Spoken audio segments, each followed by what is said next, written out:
হসপিটালে পূজার মৃত মুখটা দেখে পূজার মা ভাবেন আর কোনোদিন ফোন করে কেউ বাবা মা বলে ডাকবে না, আর কোনোদিন কেউ বলবে না তোমরা খেয়ে নাও, আমার খাওয়া হয়ে গেছে, আর আবদার করে বলবে না মা আমাকে তুমি পোস্তর বড়া করে দাও। পুজো এলে কেউ বলবে না আমাকে এই রেড কালারের জামাটা কিনে দিতেই হবে, আর কোনোদিন জ্বর হলে বারবার করে কেউ জ্বরটা দেখবে না। বাবা বলে আবদার করে বলবে না এবারের ছুটিতে যদি আমায় কোথাও বেড়াতে নিয়ে না যাও দেখবে তোমার সাথে আর কোনোদিন কোনো কথা বলবো না। আর পাশের বাড়ি থেকে কেউ কোনোদিন শুনতে পাবে না বাবা মেয়ের খুনসুটি, মারপিট, মায়ের সঙ্গে মান অভিমান। চিরকালের জন্য বাড়িটা যেন নিস্তব্ধ হয়ে গেল। তোর সব কিছুই পড়ে রইল, সেই জামা কাপড়, ছোটবেলাকার খেলনা, শুধু তুই আর থাকলি না। বাবা মা আজীবন অপেক্ষা করে যাবে তাদের মেয়ে কখন আবার মা বলে ডাকবে।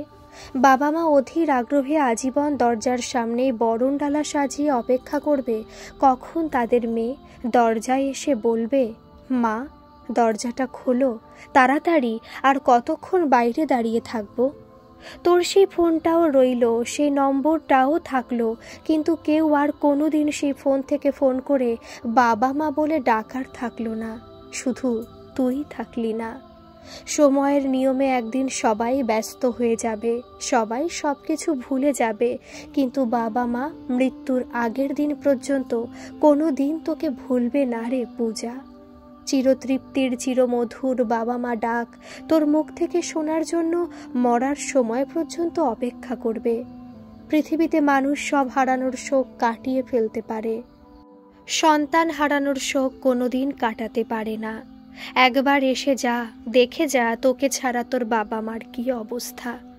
আমি কোনোদিন কোনো কারণে কষ্ট পেয়ে যখন কাঁদতাম তুইও কেঁদে ফেলতিস, বলতিস মা আমি তোমার কান্না সহ্য করতে পারি না, তোমার চোখে জল আমি সহ্য করতে পারি না, আমার খুব কষ্ট হয়।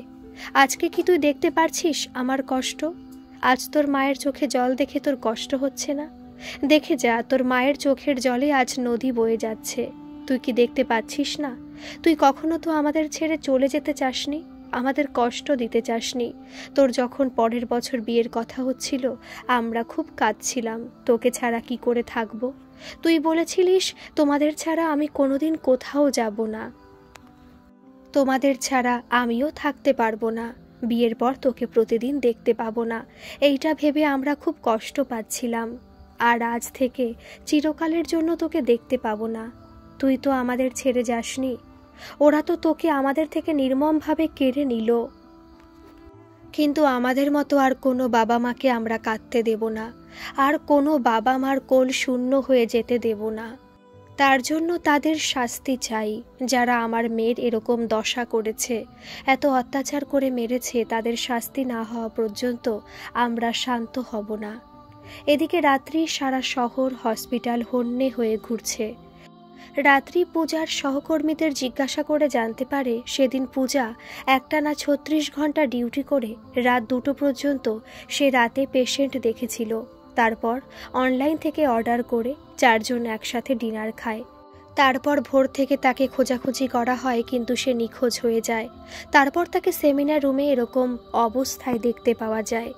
রাত্রি এবার কলেজে প্রিন্সিপালের বাড়ি যায়, কারণ ঘটনার দিনেই তিনি পদত্যাগ করেন এই ঘটনার প্রতিবাদে। রাত্রিকে দেখে তিনি অবাক হন। তারপর রাত্রি বলেন আপনি স্যার হাজার হাজার ছাত্রছাত্রীদের পথপ্রদর্শক, অজস্র ছেলেমেয়ের পথের দিশারি, আপনি সমাজ পরিবর্তনের কাণ্ডারি, তাই আমি আশা করব আপনি আমাকে সাহায্য করবেন। তার কথা শুনে প্রিন্সিপাল স্যার রাত্রিকে আর কিছুই বলতে পারে না। রাত্রি ওনাকে বলেন এই হসপিটালের ঘটনায় আপনার রিয়াকশন কি জানতে চাই। প্রিন্সিপাল স্যার চুপ করে থাকলে রাত্রি আবার একই প্রশ্ন করে ওনাকে। উনি বলেন আমি ওখানের সঙ্গে আর যুক্ত নেই, তাই এই ঘটনা সম্বন্ধে আমি কিছুই বলতে পারবো না। শুনে রাত্রি বলে কি বলছেন স্যার? যে কলেজে এতগুলো বছর ছিলেন, যেই কলেজের কর্ণধার ছিলেন, আপনার তো সেই কলেজের সঙ্গে নারীর সম্পর্ক হবার কথা। কলেজের ছাত্রছাত্রীরা আপনার সন্তানের সমান, তাদের কোনো বিপদে আপনার বুকের পাঁজরগুলো ভেঙে যাওয়ার কথা, আর আপনি বলছেন আপনি কিছু জানেন না। আপনি কি আপনার নিজের দায়ভার এড়াতে চাইছেন? শুনে প্রিন্সিপাল স্যার বলেন, আপনি আপনার লিমিট ক্রস করে যাচ্ছেন। শুনে রাত্রি বলে, আপনি আমাকে লিমিট শেখাবেন না। আপনার কি বলা উচিত ছিল না এই ঘটনার তীব্র নিন্দা জানিয়ে এটা বলা যে বা যারা এই ঘটনার সঙ্গে যুক্ত আমি তাদের শাস্তি চাই? আপনি তা না বলে নির্বিকার হয়ে রয়েছেন, নাকি আপনি চান না শাস্তি পাক? প্রিন্সিপাল স্যার এবার রেগে গিয়ে বলে, আবারও বলছি, আপনি আপনার সীমার মধ্যে থাকুন। আপনি আমাকে আমার সীমা শেখাতে আসবেন না। আপনি একজন প্রিন্সিপাল হয়ে কি করেছেন? সেমিনার রুমের মতো একটা রুমে সিসিটিভি নেই কেন? ডাক্তারদের জন্য রেস্ট নেবার প্রপার রুম নেই কেন? এবং সেখানে সেরকম কোনো প্রোটেকশনই বা নেই কেন? যে ডাক্তার হাজার হাজার রোগীর সেবা করবে, সেখানে ডাক্তাররাই যদি সেফটি না পায়, তাহলে তারা রোগীর সেবা করবে কি করে? তাছাড়া আপনি প্রিন্সিপাল, ডাক্তারদের সব কিছু দেখাশোনা করা আপনার দায়িত্ব, কর্তব্য। এর জন্যই আপনাকে এখানে রাখা হয়েছে। আপনি সেই দায়িত্ব যথাযথ পালন করছেন কি আদেও? যদি করতেন তাহলে এরকম একটা ঘটনা ঘটতে পারত না। তাছাড়া এখানে তো যে রোগীরা যে কোনো সময় এইভাবে খুন হয়ে যেতে পারে, তার জন্য কোনো প্রোটেকশন নেই কেন আপনাদের কাছে? উত্তর দিন। রাত্রির কথা শুনে প্রিন্সিপাল স্যার বলেন, আপনাকে আমি জবাব দিতে বাধ্য নই। শুনে রাত্রি বলে, বাধ্য? আপনি কি ভেবেছেন আপনি ওই হসপিটাল থেকে পদত্যাগ করেছেন বলে গা ঝেড়ে ফেলেছেন? না, আপনাকে বারবার জেরার মুখে পড়তে হবে, কথাটা মাথায় রাখবেন। আপনি প্রিন্সিপাল বহাল থাকা অবস্থাতেই এরকম একটা ডাক্তারের সঙ্গে এরকম একটা ঘৃণ্য অপরাধ হয়ে গেল। এটার প্রতিবাদে আপনি কি করেছেন? প্রিন্সিপাল স্যার চুপ করে থাকলে রাত্রি আবার বলে, আমি দরকারে বারবার আসব, তদন্তের স্বার্থে আপনাকে আমার বারবার দরকার, কথাটা মনে রাখবেন। আর আমি আশা করব আপনি আমাকে সেই তদন্তের সাহায্য করবেন। রাত্রি বাড়ি ফিরে এলে রাত্রিকে দেখে তার শাশুড়ি বলে, শুধু কি বাড়িটাতে আসার কথা খাবার জন্য মনে পড়ে? খাবার সময় হলেই বাড়ি ফিরতে হবে, সেই কথাটা মাথায় এসে যায়? রাত্রির শাশুড়ির কথা শুনে সে খুব কষ্ট পায়। সে এবার তার পোশাক পরিবর্তন করে তার কাজে মন দেয়। রাত্রি রান্না করতে করতে ভাবে, তার বিয়ের 3 বছরেই যেন এই বাড়িটা বড় অদ্ভুত মনে হচ্ছে। এই বাড়িটাকে তার যেন বড্ড পরের মনে হচ্ছে। অথচ এই বাড়িটাতে আসার জন্য তার মনটা ছটফট করত। শুধু মনে হতো কখন সে ডিউটি সেরে বাড়ি ফিরে আসবে। আজ সে বাড়িটা তার কাছে যেন প্রাণহীন হয়ে পড়েছে। বাড়ির মানুষগুলো যেন কেউ তার আপন নয়, একমাত্র তার শ্বশুর মশাই তার পরম আপনজন। তাকে বোঝার একমাত্র তিনিই আছেন। তার মনে হয় সে যে শুভ্রাংশুকে এতগুলো বছর ধরে চিনত, এ তো সেই শুভ্রাংশু নয়। যে শুভ্রাংশু কিছুক্ষণ দেখা না হলে তার জন্য ছটফট করত, অথচ সে আজকে তার মুখই দেখতে চায় না। এ সে শুভ্রাংশু নয়। এই একটা দিনের মধ্যেই তার সুখের স্বর্গটা যেন নরক হয়ে গেল। শুধু একটা ঘটনার প্রতিবাদ করেছে বলে, শুধু একটা নির্যাতিতার পরিবারের পাশে দাঁড়িয়েছে বলে, তার হত্যার বিচার চাইছে বলে, অপরাধীদের সামনে আনতে চায় বলে। এসব ভাবতে ভাবতে রাত্রি ভাবে, না, এসব ভাবলে আমার চলবে না। সংসারের বেড়া জালে নিজেকে আষ্টে পৃষ্ঠে বেঁধে ফেলে সে একটা অন্যায় কিছুতেই মানতে পারবে না। কিন্তু সে কিছুতেই তার মনকে বোঝাতে পারে না। মানুষের মনের শান্তি হলো বড় শান্তি। সংসার আর বাড়ি হলো সেই শান্তির আধার। বিয়ের পরে প্রত্যেকটা মেয়ের কাছে তার স্বামী হলো তার আশ্রয়স্থল, তার সুখদাতা, তার মনের শান্তি। কিন্তু শুভ্রাংশু, আমার মনটাকে তুমি ভেঙে দিলে, আমার চলার পথকে রুদ্ধ করে দিতে চাইছো। এটা আমি মানতে পারছি না। পরিবার হলো মানুষের অনুপ্রেরণা। সেই পরিবারের মানুষগুলোই এত বড় বাধা হবে সে কখনো বুঝতে পারেনি। এসব ভাবতে ভাবতে তার চোখের জল এসে গেলে সে তার চোখের জল মুছে ভাবে, না, এখন আমাকে অনেক দূর পথ যেতে হবে। এই তো সেই পথের সূচনা হয়েছে মাত্র। এই পথে শত বাধা, শত ঘাত প্রতিঘাত পেরিয়ে আমাকে ন্যায় প্রতিষ্ঠা করতে হবে। পূজার বাবা মাকে তার মেয়ের সাথে হওয়া অন্যায়ের বিচার পাইয়ে দিতে হবে। তার জন্য আমি সব রকম পরিস্থিতির সঙ্গে লড়াই করতে প্রস্তুত। রাত্রি তাড়াতাড়ি রান্না করে পূজার বাবা মার কাছে যাবে বলে। সে ভাবে আর কিছুক্ষণের মধ্যেই পূজার পোস্টমর্টেম হবে। অনেক কষ্টে তাদের বুঝিয়ে পোস্টমর্টেমে থাকতে রাজি করানো গেছে, আর তার কথা মতোই তারা থানায় গিয়ে আবেদন করেছিল। আজ তার পারমিশন পাওয়া গেছে। পূজার বাবা মার পাশে তার দাঁড়ানো উচিত। তাদেরকে মনের দিক থেকে শক্ত করতে হবে, না হলে তারা এটা দেখতে পারবে না। কোনো বাবা মার সামনে তার মেয়েকে কেটে ক্ষতবিক্ষত করা হলে এটা তার বাবা মার কাছে যে কতটা কষ্টকর সেটা যাদের জীবনে ঘটে তারাই সেটা বোঝে। কোনো বাবা মা এই ঘটনার সাক্ষী হতে চায় না, আর পারবেও না। আর সেই ঘটনায় আজ পূজার বাবা মাকে সম্মুখীন হতে হবে, এটা ভেবে তারই কষ্টে বুক ভেঙে যাচ্ছে। আর তাদের যে কি হবে, তারা যে কি করে দেখবে। কিন্তু তাছাড়া তার কাছে আর যে কোনো উপায় ছিল না সত্যি সামনে আনার জন্য। এটা করতে হতোই তাকে। সে রান্নাবান্না করে সব গুছিয়ে বেরোতে যাবে, এমন সময় তার শ্বশুরমশাই অখিলেশবাবু এসে বলে, তুই কখন খেলি? আমি খেয়েছি বাবা, আপনারা খেয়ে নেবেন। শুনে অখিলেশবাবু বলেন, তুই এখন দেখছি কথায় কথায় মিথ্যে কথা বলছিস। আগে তো আমি জানতাম তুই কোনোদিন মিথ্যে কথা বলিস না। শুনে রাত্রি মাথা নিচু করে থাকলে অখিলেশবাবু বলে, আমার চোখে ফাঁকি দেওয়া এত সহজ নয়, চল খেয়ে বেরোবি। রাত্রি চুপ করে থেকে বলে, না বাবা, আমার খেতে ইচ্ছে করছে না। অখিলেশবাবু বলেন, আমি সব জানি তোর কেন খিদে নেই, কিন্তু এ বাড়িতে আমি এখনো বেঁচে আছি, এটা তুই মনে হয় ভুলে গেছিস। শুনে রাত্রি বলে, এরকম করে বলবেন না বাবা, নিজের বাবাকে তো জন্মের পর থেকে দেখিনি, তাই বাবা ডাকটা ডাকতে পারিনি কোনোদিন।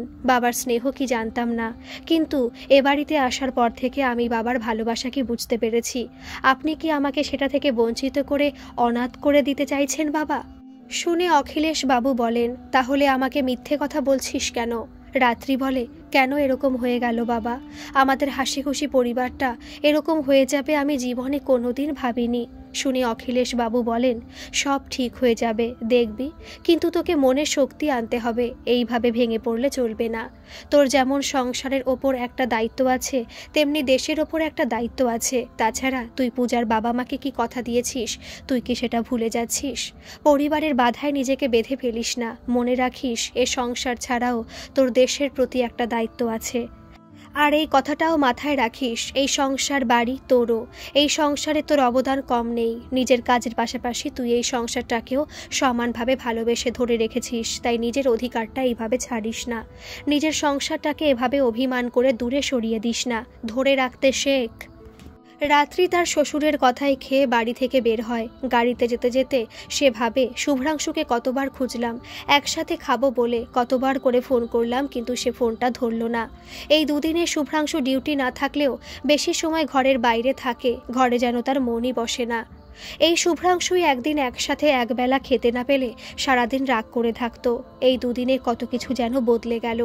রাত্রি পূজাদের বাড়িতে এলে পূজার বাবা মা তাকে বলে, ম্যাডাম, আমার মেয়েটা বিচার পাবে তো? আমার মেয়েটা আজ 2 দিন হয়ে গেল পাথর হয়ে গেছে। যে মেয়েটা এক জায়গায় বেশিক্ষণ স্থির হয়ে থাকতে পারে না, আজ 2 দিন হলো এক জায়গায় জড় পদার্থের মতো পড়ে আছে। আপনি বিচার পাওয়াতে পারবেন তো, নাকি আমার মেয়ের সঙ্গে হওয়া অন্যায়ের বিচার কোনোদিন হবে না? অন্যায়কারীরা শাস্তি পাবে না, নাকি বিচার পেতে আমাদের আজীবন কেটে যাবে? আমরা মরার আগেও তাদের শাস্তি দেখে যেতে পারবো তো? রাত্রি বলে, আইনের উপর একটু ভরসা রাখুন। আইনের থেকে একজন অপরাধীও রেহাই পাবে না। তার জন্য তো আপনাদের কাছে এই অনুরোধ। শত কষ্ট করে হলেও এটা আপনাদের করতে হবেই।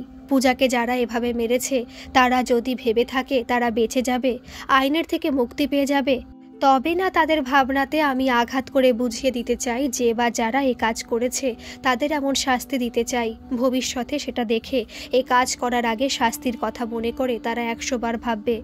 রাত্রির কথা শুনে পূজার বাবা মা বলে, কিন্তু আমার মেয়েটাকে আমাদের চোখের সামনে কেটে ফালা করা হবে, সেটা আপনি দেখতে বলছেন?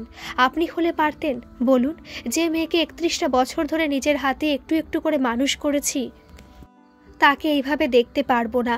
জানেন, ও যখন হয়েছিল ও ঠিক এতটুকু হয়েছিল, মাত্র 1 কেজি 200 ওজন হয়েছিল। ডাক্তার বলেছিল ওর বাঁচার কোনো সম্ভাবনাই নেই। তারপর কোনো রকমে কিছুদিন বাঁচার পর ডাক্তার বলল ওর ওজন কিছুতেই বাড়তে চাইছে না। কত কষ্টে তিল তিল করে ওকে আমরা বড় করেছিলাম আজকে দিনটা দেখার জন্য। ওর বাবা সেলাইয়ের কাজ করত, কত অভাব কত কষ্টে। আমরা কোনোদিন ভালো করে খেতাম, আবার কতদিন খেতাম না, যাতে ওকে আমরা বাঁচাতে পারি।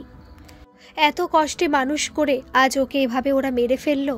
কথা মতো পোস্টমর্টেমের সময় পূজার কিছু ডাক্তার বন্ধু ও পূজার মাকে রাখা হলো। পূজার মা অনেক কষ্টে বুকে পাথর চাপা দিয়ে সেখানে উপস্থিত ছিল, কিন্তু সেখান থেকে ফিরে এসে তিনি আর নিজেকে শক্ত করতে পারলেন না। যে মেয়েটার একটু হাত কাটলে তারা কত অস্থির হয়ে যেত, আর আজ তাদেরই চোখের সামনে মেয়েটাকে কাটা হলো। তিনি এসব ভেবে শুধুই অজ্ঞান হয়ে যাচ্ছেন। পূজার মায়ের মনে পড়ে যায় একবার স্কুলে খেলতে গিয়ে পূজার পায়ে একটা কাঁটা ফুটেছিল। সেই কাঁটা বের করতে কত কাণ্ড না করতে হয়েছিল। ব্যথাতে কি কান্নায় না কেঁদেছিল পূজা। সারা পাড়া প্রতিবেশী সবাই জেনে গিয়েছিল। সেখানে আজ এত কাঁটা ছেঁড়াতে তার কি একটুও লাগছে না? পূজার বাবার মনে পড়ে যায় ইঞ্জেকশন নেবার কদিন আগে থেকে পূজার সেই কান্নার কথা। আর ইঞ্জেকশন নেবার সময় তাকে তো ধরে রাখাই যেত না, আর আজ তাকে কত ব্যথায় না সহ্য করতে হচ্ছে। এদিকে রাত্রির ওপর মহল থেকে নানা রকম চাপ আসতে থাকে। কেন সে কারোর অনুমতি ছাড়া, বিশেষ করে উপর মহলের কোনো অনুমতি ছাড়াই তার মতো করে তদন্ত করছে। সে প্রিন্সিপাল, হসপিটালের সুপার এবং সিসিটিভি ক্যামেরায় দেখতে পাওয়া সনদকে কেনই বা জেরা করেছে এবং তাদের হুমকি দেখিয়েছে। তার জন্য রাত্রিকে উপর মহল থেকে ভর্ৎসনা করা হয়। শুধু তাই নয়, পূজার সহপাঠীদের সাথে উপর মহলের কোনো রকম অর্ডার ছাড়াই দেখা করা, তাদের জিজ্ঞাসাবাদ করার জন্য তাকে জেরার মুখে পড়তে হয়। রাত্রিও চুপ করে থাকে না। তার সম্বন্ধে ওঠা অভিযোগ সে চুপ করে মেনে নেয় না। সে বলে, যে কোনো সন্দেহজনক লোককে জিজ্ঞাসাবাদ করার 100 বার অধিকার আছে। যেখানে এই লজ্জাজনক ঘটনাটির জন্য সারা দেশ ক্ষোভে ফেটে পড়ছে, সেখানে আমি হাত গুটিয়ে বসে থাকতে পারবো না। আপনারা কখন অনুমতি দেবেন তার উপর অপেক্ষা করে তদন্ত হবে। তাহলে তো এই তদন্ত কোনোদিন শেষ হবে না। রাত্রির কথা শুনে উপর মহলে লোকেরা খুব রেগে গিয়ে তাকে স্পষ্ট জানিয়ে দেয় তাদের অনুমতি ছাড়া যেন সে কোনো কাজ যেন না করে। তারা আরও জানান তাদের উপর মহল থেকে কড়া অর্ডার আছে, তাই তাদের অনুমতি না পাওয়া পর্যন্ত কোনো অর্ডার তারা দিতে পারবে না। তার আগে কোনো রকম স্টেপ নিতে পারবে না। শুনে রাত্রি বলে, ঠিক আছে স্যার, আপনাদের অনুমতি ছাড়া আর কিছুই করব না। দেশটার যা দশা হচ্ছে তাতে করে কোনোদিন দেখবেন থানায় ঢুকে দুষ্কৃতীরা আমাদের খুন করে রেখে গেছে। সেটা শুনে উপর মহলের লোকেরা বলে, অপ্রাসঙ্গিক কথাবার্তা আপনি বলবেন না। রাত্রি বলে, অপ্রাসঙ্গিক নয় স্যার, আমি শুধু জানতে চাইছি যদি থানায় একদিন আপনার সামনে দুষ্কৃতীরা বন্দুকের নল ঠেকিয়ে আপনাকে মারার হুমকি দেয়, তাহলে কি তখনও আপনি উপর মহলের অর্ডার ছাড়া আপনার বন্দুকের নলটা তাদের উপর তুলবেন না, নাকি চুপ করে বন্দুকের গুলিতে প্রাণ দেবেন? রাত্রির কথা শুনে উপর মহলে লোকেরা রেগে গিয়ে বলে, আপনি নিজেকে খুব বড় ভাবেন, কিন্তু আপনি নিজেকে যাই ভাবেন সেটা আমাদের ম্যাটার নয়। আমরা যেগুলো বললাম সেগুলো মাথায় রাখবেন। কোনো কাজ করার আগে আমাদের অনুমতি নেবার যে একটা ব্যাপার আছে সেটা মনে রাখবেন। বলে ওনারা থানা থেকে বের হতে যাবেন। এমন সময় রাত্রি বলে, আমি কিন্তু আমার প্রশ্নের উত্তর পেলাম না। স্যার, আপনি বললেন না কিন্তু বন্দুকের নলের সামনে দাঁড়িয়ে আপনি পারমিশন নিতেন নাকি বন্দুকের গুলিতে প্রাণ দিতেন? ওনারা রাত্রিকে বলে, আপনি বসদের সাথে কিভাবে কথা বলতে হয় সেটাই জানেন না, আর আপনি আপনার লিমিটের মধ্যে থাকুন। রাত্রি বলে, পারবো না স্যার। চাকরিতে জয়েন করার সময় প্রতিজ্ঞা করেছিলাম সত্যের পথ ধরে চলবো, কোনোদিন সত্যের সাথে আপোষ করব না। দেশের জন্য যদি নিজেকে বিসর্জন দিতে হয় তবে সেদিন একবারও ভাববো না। আইনের ঊর্ধ্বে কোনো কিছু নয়। আইনের কাছে পরিবার, আত্মীয় স্বজন কেউ বড় নয়। কিন্তু শপথ নেবার সময় এটা তো বলানো হয়নি যে আমি আমার ডিউটি উপরতলার অফিসারদের অনুমতি ছাড়া করতে পারবো না। তারা আমাকে যদি অন্যায় করতে বলে তাহলে আমি অন্যায় করতে বাধ্য। তারা যদি একটা অন্যায়কে প্রশ্রয় দিতে বলে আমি সেটা মুখ বুজে সহ্য করতে বাধ্য। পারবো না স্যার, এই ঘটনা তদন্ত না করে আমি হাত গুটিয়ে বসে থাকতে পারবো না। আর হ্যাঁ, কোনো স্টেপ নেবার আগে অবশ্যই আপনাদের পারমিশন নেব। আমিও আশা করব আপনারা আমাকে সেই পারমিশন দেবেন, কারণ আমি যেটা করব সেটা তদন্তের স্বার্থেই করব। রাত্রি ভাবে, এবার পোস্টমর্টেমের রিপোর্টটা পেয়ে গেলেই তদন্ত জোরদার করে শুরু করে দিতে হবে, কিন্তু পারমিশন পাওয়া যাবে তো? পরক্ষণে সে ভাবে, না, এসব ভাবলে চলবে না। বাধা যদি আসে তাহলে সেটা থেকে বের হবার উপায় আমাকে খুঁজে বের করতে হবে। পূজার বাবা মার এতদিনে তিল তিল করে গড়ে তোলা একমাত্র সন্তান আজ পুরে শেষ হয়ে গেল।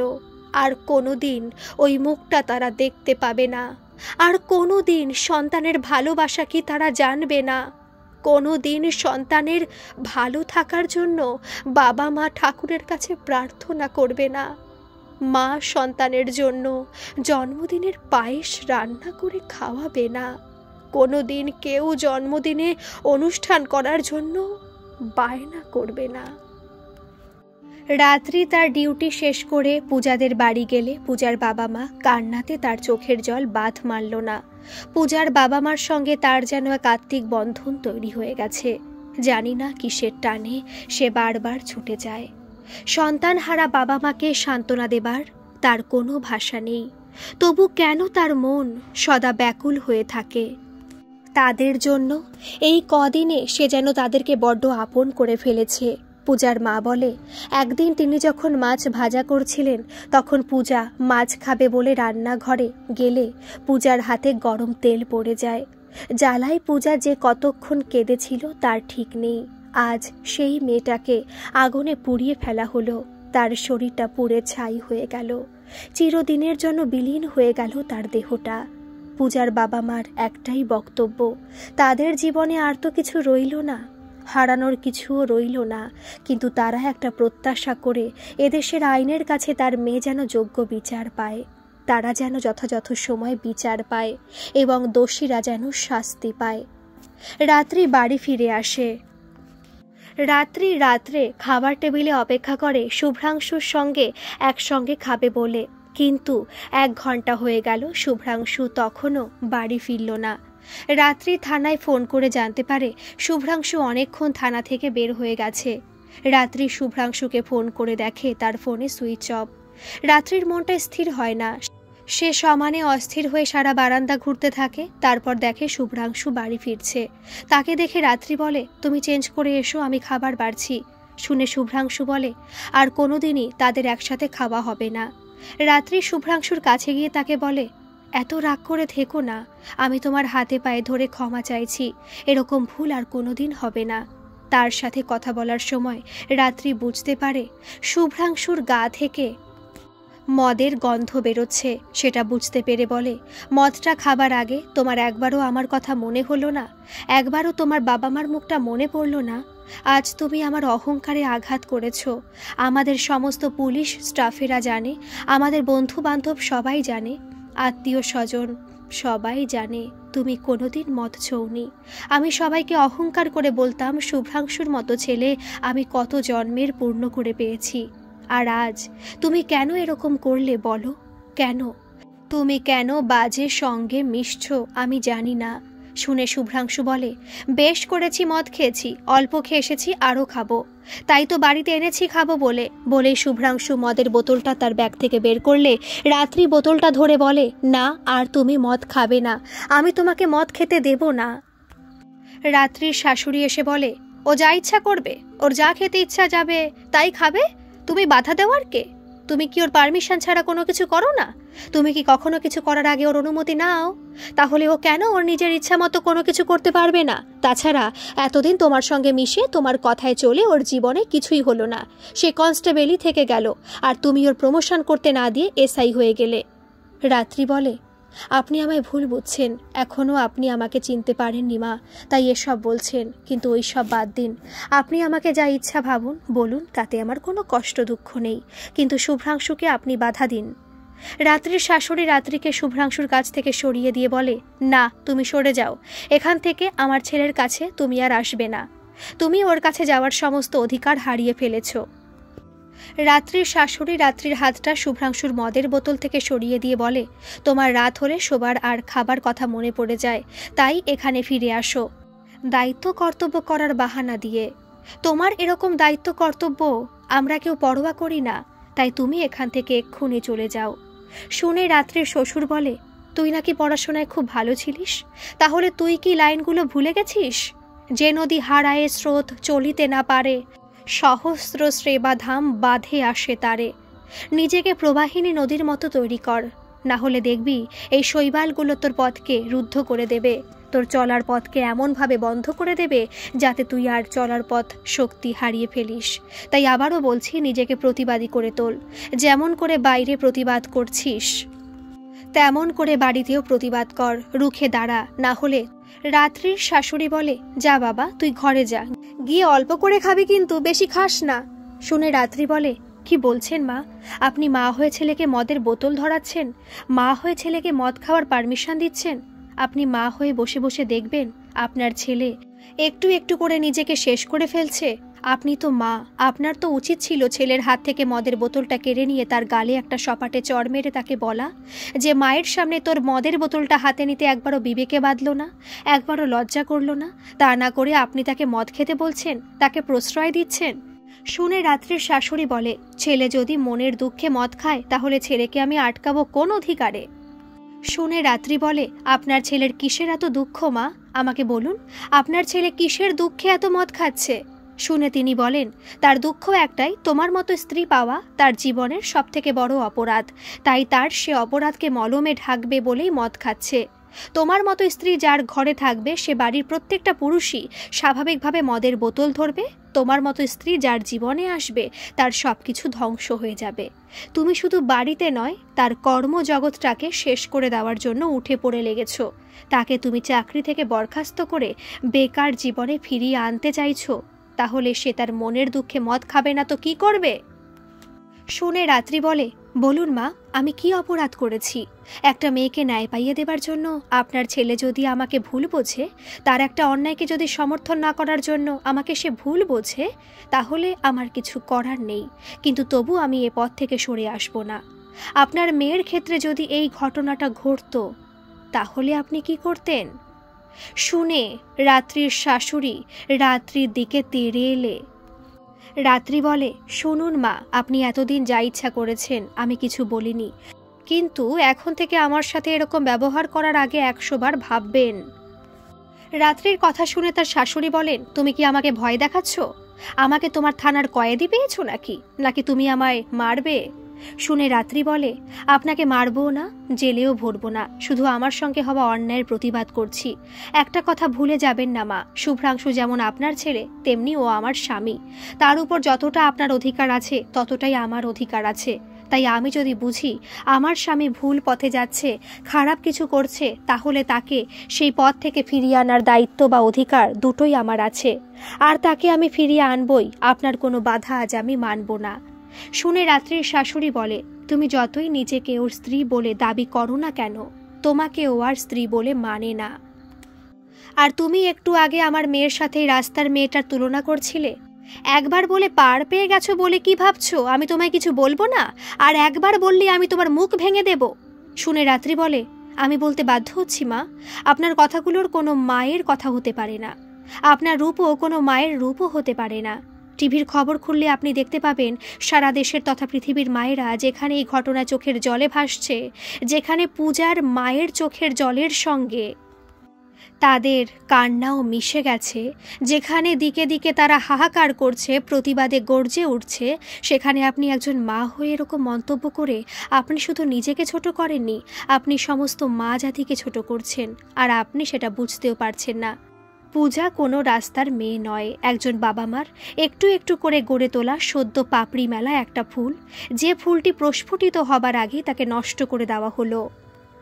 আর রাস্তার মেয়েরাও মানুষ, তারাও এই পৃথিবীর সন্তান, তারাও তাদের বাবা মার আদরের সন্তান, তাদেরও এই পৃথিবীতে বাঁচার সমান অধিকার আছে, এদেশে ন্যায় পাবারও তাদের অধিকার আছে। তাছাড়া পূজা যদি রাস্তার মেয়ে হয় তাহলে আপনি তো ভিখিরির মেয়ে মা। শুনে রাত্রির শাশুড়ি বলে, তোমার যত বড় মুখ নয় তত বড় কথা। রাত্রি বলে, আমি কিছু বাজে কথা বলিনি মা। পূজা একজন ডাক্তার ছিল, তাই সে যদি রাস্তার মেয়ে হয়, আপনি তো ডাক্তার নন, আপনি তো ঘর ঝাড় দেওয়া, বাসন মাজা, রান্না করা একজন সামান্য গৃহবধূ, তাই আপনাকে ভিখিরি বলা ছাড়া আর কোন উপমা দেব সেটা আমার মনে নেই। সবার প্রথম মা হতে শিখুন, মা মানে বিশ্বজননী, তাই সবাইকে সন্তানের মতো দেখুন। আপনার যেমন সন্তানের কোনো দুঃখে কষ্টে কষ্ট হয়, তেমনি সেটা সবারই হয় মা, এটা ভাবুন। আর আপনি তেড়ে এসে আমায় কিছু করতে পারবেন না, আর আমি মুখ বুজে কিছু সহ্য করব না। বলে সে শুভ্রাংশুর হাত থেকে মদের বোতলটা কেড়ে নিয়ে বলে, এ মদ তুমি আর খাবে না। স্বামী স্ত্রীর মধ্যে ঝগড়া হতেই পারে, তা বলে তুমি এটা করতে পারো না, তুমি ঘরে যাও। শুভ্রাংশু ঘরে চলে গেলে রাত্রির শাশুড়িও ঘরে চলে যায়। তারা চলে গেলে অখিলেশ বাবু হেসে বলে, সত্যি সত্যি আমি তোর মধ্যে আজ মা দুর্গার রূপ দেখতে পাচ্ছি, যে সমস্ত অন্যায় পাপের বিনাশ ঘটাবে। তুই আমার অহংকার, তুই আমার গর্ব মা। আমি তোর থেকে ছোট হলেও আমি তোকে শ্রদ্ধা করি, তোর ভাবনা চিন্তাগুলোকে আমি সম্মান করি। তুই যেমন একদিকে একজন কঠোর দায়িত্বশীল পুলিশ, তেমনি অন্যদিকে সংসারে তুই একজন দায়িত্বশীলা কোমল স্ত্রী। আমি জানি তুই তোর শাশুড়িকে নিজের মায়ের মতো দেখিস, তাই তো সারাক্ষণ মা মা বলে তার সমস্ত অন্যায় অপরাধকে ক্ষমা করে দিস, মুখ বুজে সব সহ্য করে নিস। কিন্তু ও তোকে তো নিজের মনের মেয়ের মতো মনে করে না। তাই তুই আর চুপ করে থাকবি না, আজকের মতো প্রতিবাদ কর, না হলেই তোর মায়ের প্রশ্রয় একদিন শুভ্রাংশু শেষ হয়ে যাবে। রাত্রি বলে, বাবা ও কথা বলবেন না, শুভ্রাংশুকে আমি হারাতে পারবো না, কোনো কিছুর মূল্যেই নয়। আজ থেকে শুভ্রাংশুকে চোখে চোখে রাখার দায়িত্ব আমার। শুভ্রাংশু যদি কোনো অসৎ পথে যায়, তাহলে সে পথ থেকে আমি তাকে ফিরিয়ে আনবো। রাত্রি তার ঘরে গেলে দেখে শুভ্রাংশু অঘরে ঘুমিয়ে গেছে। সে শুভ্রাংশুর মাথার সামনে বসে শুভ্রাংশুর মাথাটায় হাত দিয়ে বলে, আমি জানি তুমি আমাকে ভালোবাসো, খুব ভালোবাসো, তাই এত কষ্ট পাচ্ছ, কিন্তু তুমি এভাবে আধারে হারিয়ে যেও না গো, তোমাকে এভাবে দেখতে আমি পারবো না। সে এবার শুভ্রাংশুর ফোনটা চেক করতে গিয়ে দেখে তার ফোনটা লক করা। রাত্রি সেটা দেখে ভাবে, কোনোদিন তো তার ফোনটা লক থাকে না, কি এমন আছে ফোনে যার জন্য তাকে ফোনটায় লক করতে হলো। রাত্রি এবার পূজার কেসটা নিয়ে ভাবতে থাকে। সে ভাবে ঘটনাটার মোটিভ কী ছিল, এটা কি নিছকই একটা ধর্ষণ, তারপরে খুন, নাকি এর পেছনে অন্য কোনো উদ্দেশ্য ছিল? যদি নিছকই ধর্ষণ হতো তাহলে শুধু ধর্ষণই করত, ধর্ষণ করে খুন করত না। কিন্তু তারা কি প্রমাণ লোপাট করতে চাইছিল, তাই খুন করেছিল? কিন্তু যারা প্রমাণ লোপাট করতে চাইবে তারা কি এটা ভাববে না সেমিনার রুমের মধ্যে ফেলে রাখা দেহটা থেকেও একদিন না একদিন প্রমাণ পেয়ে তারা ধরা পড়বেই? নাকি তারা প্রমাণ লোপাট করার সুযোগই পেল না? কি এমন কারণ থাকতে পারে যার জন্য শুধু ধর্ষণই নয়, পূজাকে খুন হতে হলো? রাত্রি খানিকক্ষণ ভেবে বলে, না, এটা নিছকই একটা ধর্ষণ নয়, জানোয়ারগুলোর শুধু চাহিদা মেটানোই উদ্দেশ্য ছিল না। পূজার বাবা মা বলেছেন তাদের মেয়েকে সবসময় চাপে রাখা হতো, মানে কাজের চাপে রাখা হতো, কিন্তু তার সহকর্মীদের সঙ্গে কথা বলে সে তো সেরকম কিছু জানতে পারল না। তারা তো এ বিষয়ে তাকে কিছু বলেনি। তাহলে কি পূজার সঙ্গে কারো কোনো শত্রুতা ছিল? সেই শত্রুতা বশত তাকে ধর্ষণ করা হলো, তারপর তাকে খুন করা হলো। এতে তাদের দুটো আশাই পূরণ হলো। পূজাকে হঠাৎ করে সেমিনার রুমে দেখতে পেয়ে শয়তানগুলো তার উপর ঝাঁপিয়ে পড়েছিল, নাকি এটা কোনো প্রি প্ল্যান ছিল? হঠাৎ করে এই ঘটনাটি ঘটেনি, অনেক আগে থেকে এটা ঘটানোর কথা ছিল। তা না হলে পূজার সঙ্গে সেদিন তার সহকর্মী বন্ধুরা যারা একই সাথে খেয়েছিল তারা সবাই কোথায় গেল? পূজাই বা ঘটনার একা সম্মুখীন হলো কেন? মৃত্যুর পেছনে, ধর্ষণের পেছনে অনেক কারণ আছে, সেগুলো কি জানতে হবে আমাকে? আবার অনেকে বলছেন পূজা খাবার পর স্লিপিং রুমে ঘুমিয়েছিল, সেখানে ঘটনাটা ঘটানো হয়েছে। তারপর সেখান থেকে এনে এই অবস্থায় তাকে সেমিনার রুমে ফেলে দেওয়া হয়। কিন্তু এত বড় একটা ঘটনা, সেটা এত অল্প সময়ের মধ্যে হয়নি, যথেষ্ট সময় লেগেছে।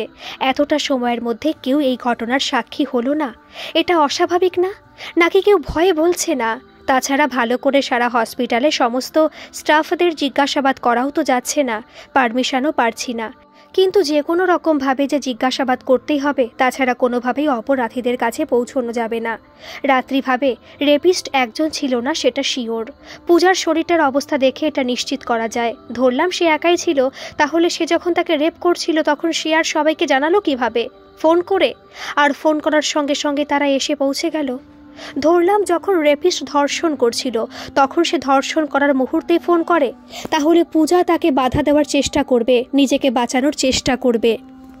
না না, এটা সম্ভব নয়। আর যদি এটাই হয় তাহলে তারা এত তাড়াতাড়ি ওখানে এলো কি করে? হয় তারা হসপিটালের কাছাকাছি ছিল, নয় তারা হসপিটালের মধ্যেই ছিল। হসপিটালের সঙ্গে যুক্ত না হলে এত কম সময়ের মধ্যে কখনোই তারা ওই জায়গায় এসে পৌঁছাতে পারত না। সবকটা সূত্র থেকে একটাই প্রমাণ হয় যে রেপিস্ট একা ছিল না। দ্বিতীয়ত, এটার সঙ্গে হসপিটালের আরও কেউ যুক্ত আছে। তৃতীয়ত, সেটা অনেক আগে থেকেই প্রি প্ল্যান করা ছিল, সুন্দর করে সাজানো ছিল, আর সেই মতোই সব হয়েছিল। এখন প্রশ্ন হচ্ছে যে ডক্টর রুমে, বা যেটাকে সবাই স্লিপিং রুম বলছেন, সেখানে যদি ঘটনাটা ঘটে থাকে তাহলে ঘটনাটা ঘটার সময় স্লিপিং রুমের অন্যান্য ডাক্তাররা কোথায় ছিল, যারা সেদিন পূজার সঙ্গে একসাথে ডিউটি করছিল এবং একসাথে রেস্ট নিচ্ছিল ওখানে? তাহলে সেই সময় তারা কোথায় ছিল? এটাও খুব সম্ভবত পূজার এই সহকর্মীদেরই এই ঘটনাটার সঙ্গে কেউ না কেউ যুক্ত আছে, না হলে ঘটনাটা এত নিশ্চিন্তে করতে পারত না। তবে এটা বেশ অবিশ্বাস্য যে 4 জন একসাথে খেলো, তারপর পূজার সাথে এরকম হলো, তারা কেউ তার আজই পেল না। পূজার সহকর্মীদের উপর সন্দেহের তীরটা আরও যেন ক্রমশ জোরালো হচ্ছে, কারণ সেদিন সিসিটিভিতে শুধুমাত্র সনদকে দেখা গেল, আর সবাই তাহলে কোথায় গেল? যদি বাইরের কেউ হতো তাহলে নিশ্চিন্তে ধর্ষণ বা খুন করার পর হসপিটালে থাকতো না, নিশ্চয়ই সে বেরিয়ে বাইরে আসতো। তাই এই ঘটনার সঙ্গে সঙ্গে হসপিটালের স্টাফদের গভীর যোগসূত্র আছে। তাই এই ঘটনাটার জন্য অনেক দিন আগে থেকে জাল বোনা হচ্ছিল, আর সেই মতোই সেদিন ঘটনাটা ঘটানো হয়। কিন্তু এই ঘটনাটার পেছনে তাহলে কারণ কি? এর পেছনে পূজার সঙ্গে কোনো ব্যক্তিগত শত্রুতা লুকিয়ে আছে, নাকি পূজা কারোর কাজে বাধা হচ্ছিল যার জন্য তাকে সরিয়ে ফেলা হলো? এই সব প্রশ্নের উত্তর আমি কি করে পাবো? এত জট খুলব কি করে? নাকি এগুলো কখনোই সম্ভব হবে না? অপরাধীরা পৃথিবীর বুকে মাথা উঁচু করে ঘুরে বেড়াবে? পূজার বাবা মা কি কোনোদিন বিচার পাবে না? না, এটা হতে পারে না। রাত্রি পরের দিন সকালে উপর মহলের স্যারেদের ফোন করে জানায় সে সনদকে জেরা করতে চায়, কিন্তু উপর মহল থেকে তাকে স্পষ্ট জানিয়ে দেয় তার জন্য তারা কোনো পারমিশন দিতে পারবে না। তখন রাত্রি বলে, আপনারা পারমিশন দিলেন কি দিলেন না তার উপর আমি চুপ করে বসে থাকতে পারবো না।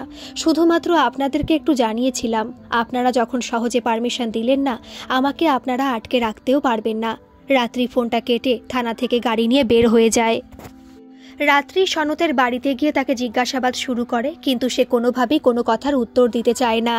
সে জানায় সে এসবের কিছুই জানে না, কিন্তু সেদিন তার হসপিটালে যাবার যথাযথ কোনো কারণও সে দেখাতে পারে না। তার কথার মধ্যে যথেষ্ট অসঙ্গতি লুকিয়ে আছে, সেটা বুঝতে পারে রাত্রি। রাত্রি তাকে জিজ্ঞাসা করে সেদিন রাতে সে কেন হসপিটালে গিয়েছিল। সে তার কথার সঠিক উত্তর দিতে পারে না। সে কখনো বলে পেশেন্ট ভর্তি করতে, আবার কখনো বলে আমার দরকার ছিল।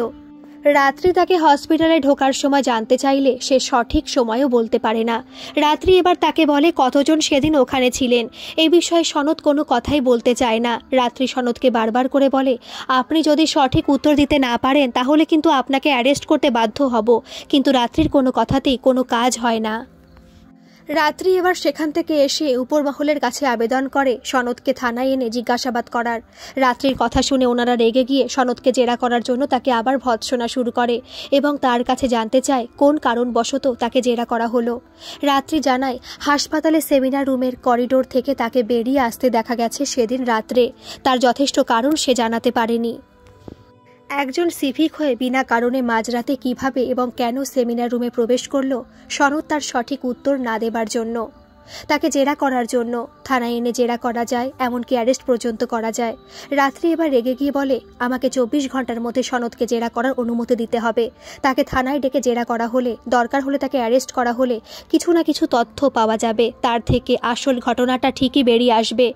আমাকে যদি 24 ঘন্টার মধ্যে জেরা করার অনুমতি দেওয়া না হয় তাহলে আমি যা করার করব বলে রাত্রি সেখান থেকে ফিরে আসে। রাত্রি ভাবে সনতের সামনে কথা বলে এটা স্পষ্ট যে সে কোনো না কোনোভাবে এই ঘটনার সঙ্গে যুক্ত। তার কথাতে যথেষ্ট অসঙ্গতি আছে। কোনো মানুষ এমনি হসপিটালে এত রাতে যায় না, তার কোনো কারণ থাকবে। কিন্তু সে যদি কোনোভাবেই ঘটনার সঙ্গে যুক্ত না হয় তবে সে সত্যি কারণটা জানাচ্ছে না কেন? তাতে তো তার কোনো ভয় বা সংকোচের কোনো কারণই থাকতে পারে না। তাছাড়া এত বড় একটা হসপিটালে এত গার্ড থাকা সত্ত্বেও সে রাতে ঢুকলো কি করে? এর থেকে এটা নিশ্চিত হসপিটালের কোনো প্রভাবশালী ব্যক্তির সঙ্গে সনতের সম্পর্ক আছে। কিন্তু কে সে? এই সব প্রশ্নের উত্তর একমাত্র সেই দিতে পারে। কলকাতার বুকে এরকম একটা ঘৃণ্য ঘটনা ঘটে গেল, আর এখনও পুলিশ হাত গুটিয়ে বসে আছে, সনদকে অ্যারেস্ট করছে না। এই বিষয়ে সে উপরতলার লোকেদের সাথে কথা বললে তারা তাকে জানাচ্ছে কিসের ওপর ভিত্তি করে তাকে অ্যারেস্ট করা হবে। কিন্তু একটা হসপিটালের মতো জায়গায় বিনা অনুমতিতে কোনো কারণবশত মাঝরাতে ঘোরাঘুরির জন্য তাকে জিজ্ঞাসাবাদ করাই যেতে পারে। সে যদি তার সদর্থক উত্তর না দিতে পারে তাহলে তাকে অ্যারেস্ট করা যেতেই পারে। আমি আর 24 ঘন্টা ওয়েট করব। তারপর যদি পারমিশন না পাওয়া যায় তাহলে আমি নিজের দায়িত্বে তাকে অ্যারেস্ট করে জেরা করব। তাকে অ্যারেস্ট করা হলে তার সূত্র ধরে নিশ্চয়ই আরও কিছু সূত্র পাওয়া যাবে, কেসটা আরও আগানো যাবে। তাকে অ্যারেস্ট করতে যত দেরি হবে ততই ওরা স্ট্রং যুক্তি সাজাবে, আরও বেশি করে ওরা শক্তিশালী হয়ে উঠবে। বিকালে রাত্রির কাছে খবর আসে সে একজন যথেষ্ট দায়িত্বশীল অফিসার, দায়িত্ব পালনের জন্য তার ছুটি পর্যন্ত তার নেওয়া হয় না, তাই তাকে উপর মহল থেকে 1 সপ্তাহের জন্য ছুটি দেওয়া হলো। আর এই মুহূর্ত থেকে পূজার ওই কেসটা থেকে তাকে সরিয়ে দেওয়া হলো। তার পরিবর্তে অন্য অফিসারকে এই দায়িত্ব দেওয়া হলো। সেই অফিসারই আজকের পর থেকে এই কেসটা ইনভেস্টিগেট করবে। তাই এখন থেকে তার ছুটির স্টার্ট হলো। সে যেন আর এই কেসটা নিয়ে কোনো রকম মাথা না ঘামায়, তাহলে তার বিরুদ্ধে স্টেপ নেওয়া হবে। শুনে রাত্রি অবাক হয়ে যায়। সে কখনো কল্পনাও করতে পারেনি এই ঘটনাটার সম্মুখীন সে কোনোদিন হবে। সে নিজেকে কোনোদিন এইভাবে তৈরি করতে পারেনি যে উপর মহল থেকে এই কথাগুলো শোনার জন্য। সেভাবে প্রতিদিন ডিউটি করে ফেরার পথে তার কত তাড়া থাকে, বাড়ি গিয়ে আবার কাজকর্ম সেরে আবার বের হতে হবে। কত উৎসাহ নিয়ে তাড়াতাড়ি সে বাড়ি ফিরে কাজ করতে শুরু করে দেয়। আজ থেকে তার আর কোনো তাড়া নেই, শুধু ছুটি আর ছুটি। সে মনকে বোঝায়, সে ভাববে তার শরীর খারাপ হয়েছে তাই 7 দিন ছুটি পেয়েছে, কিন্তু সে তার মনকে কিছুতেই বোঝাতে পারছে না। একটা মেয়ের সঙ্গে হওয়া অন্যায়ের শাস্তি দেবার চেষ্টা করেছিল বলে তাকে বসিয়ে দেওয়া হলো। তার কাছ থেকে ক্ষমতা সরিয়ে ফেলা হলো, কেড়ে নেওয়া হলো তার কাছ থেকে সমস্ত আইনি অধিকার। কিন্তু কেন? এই ঘটনা থেকে তাকে সরিয়ে ফেলার পেছনে কাদের কি স্বার্থ জড়িত আছে? কিন্তু সে যে অপরাধীদের ধরার জন্য এত প্ল্যান করলো, সবই বৃথা হয়ে গেল। দেশের সেবাই যাদের ধর্ম, ন্যায় পাইয়ে দেওয়া যাদের কাজ, তারাই অন্যায়কে চাপা দিয়ে সত্যকে গলা টিপে মেরে ফেলে অন্যায়কে জেতাতে চাইছে, অন্যায়কে প্রতিষ্ঠা করতে চাইছে। সে দেশে কিছুই হবে না। পূজা কোনোদিনই বিচার পাবে না, কিছুই হবে না ধর্ষকদের। যে দেশে অন্যায়কে চাপা দেওয়া হয় সে দেশে কেউ বিচার পাবে না। আজ পূজা একজন ডাক্তার হওয়া সত্ত্বেও তার সঙ্গে হওয়া অন্যায়ের কোনো বিচার হচ্ছে না। তাহলে সাধারণ মানুষের কি অবস্থা হবে?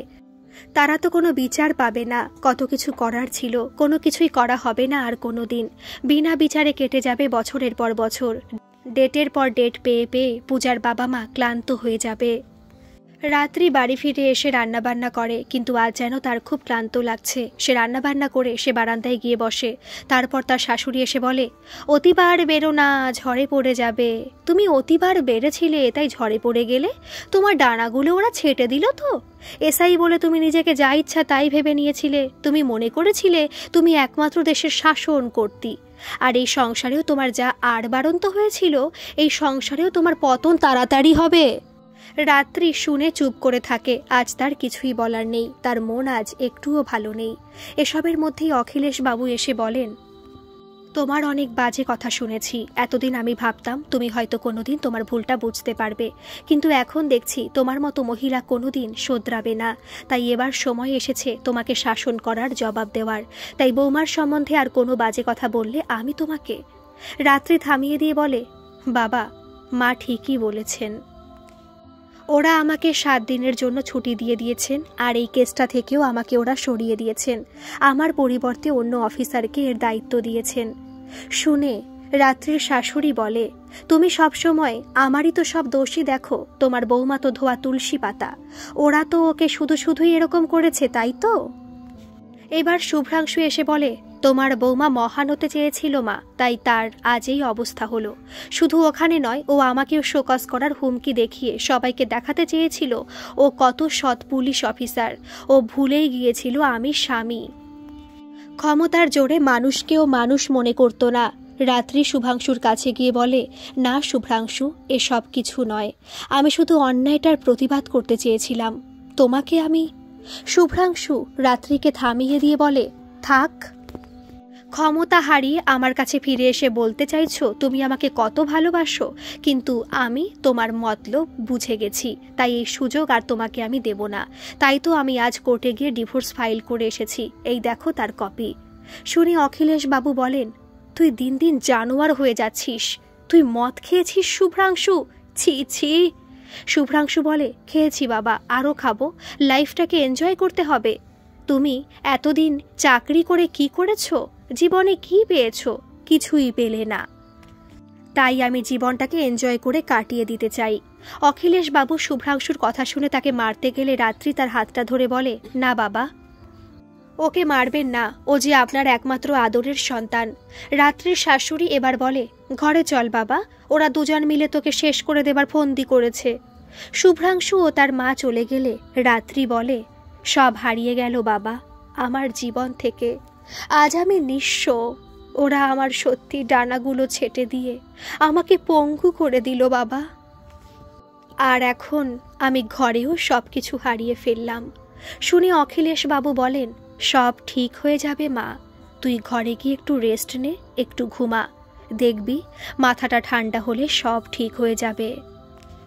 শুনে রাত্রি বলে, বাবা এই রাত্রির জীবনে অমাবস্যার রাত্রি ঘনিয়ে এসেছে, তার জীবনে আর কোনোদিন সকাল হবে না, তার চোখে আর কোনোদিন ঘুম আসবে না।